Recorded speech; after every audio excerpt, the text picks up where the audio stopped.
Grand Park Hotel. Let's have a little room tour, shall we? Right, bathroom. So you get your shower, your bath, very nice. Nice sink.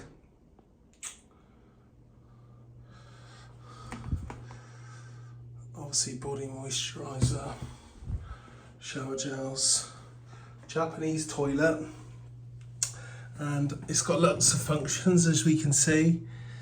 Posterior wash, feminine wash, enema wash, dry. So it's got a Japanese toilet even though we're in Korea. Let's walk over. Yeah, I've got a built-in wardrobe as well, which is there with the usual safe. Fire extinguisher put in for safety.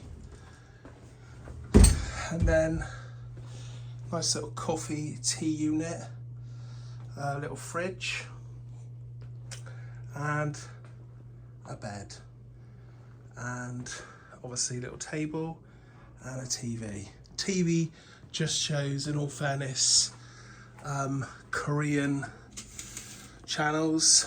View, not a bad view if I'm honest. See a big skyscraper? That is the Western Joseon, which is obviously the Western is a American brand of hotels. So it's not a bad view if you look at it. And then we've got our little bed there. I only staying there a few nights, but not bad. Bed, hard as a bullet, but not a bad. Floor, well, clean. Your average sort of typical floor, but normal. And yeah, if you've got like 2 suitcases, you're kind of screwed because there isn't really a lot of room. But for 2 nights, it's very clean, very efficient. And I mean, we went out and they've already done the bed and tidied it all up. So yeah, not bad.